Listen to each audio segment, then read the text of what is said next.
Do you know how to smuggle 70 tons of flour into the United States in one go? Only one man in the world could pull it off. Miguel, Mexico's super drug lord, known in underworld circles as the godfather of drug trafficking. Do you know how much 70 tons of flour is? At 1989 U.S. market prices, it was worth $25 billion.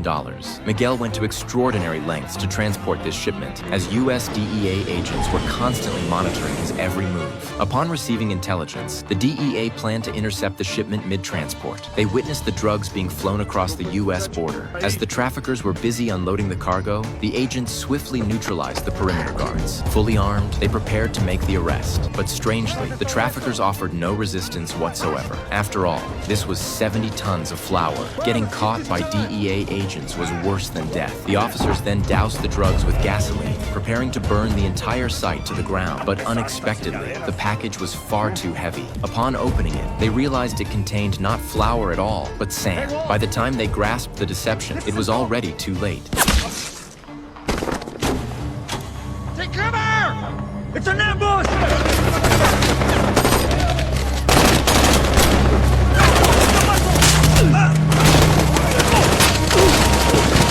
It turned out to be Miguel's scheme all along. He deliberately used fake flour to lure the U.S. DEA agents into a trap. This was an open airport. The officers had no cover except the vehicles they could hide behind. As they watched their comrades fall one by one, realizing they'd all perish if this continued, a severely wounded officer stepped forward. Summoning his last ounce of strength, he drove his vehicle straight into the tanker truck behind the drug traffickers.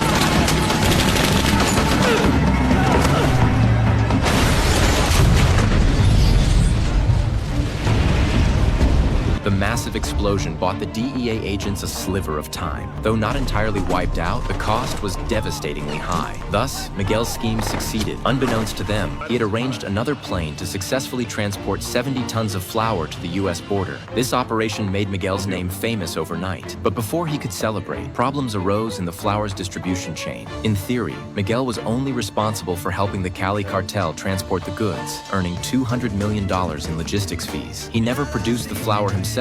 He was merely a transporter. Unfortunately, 20 tons of the shipment were seized by U.S. authorities during distribution, resulting in a $7 billion loss for the Cali cartel. With funds now severely depleted, paying Miguel's logistics fee became impossible. This triggered a chain reaction of problems. Miguel supported numerous partners, all local bosses across Mexico's drug territories. Upon learning they wouldn't be paid, these men immediately grew restless. They began plotting their next moves. Yet Miguel, driven by ambition, conceived a terrifying plan while his partners focused solely on demanding payment.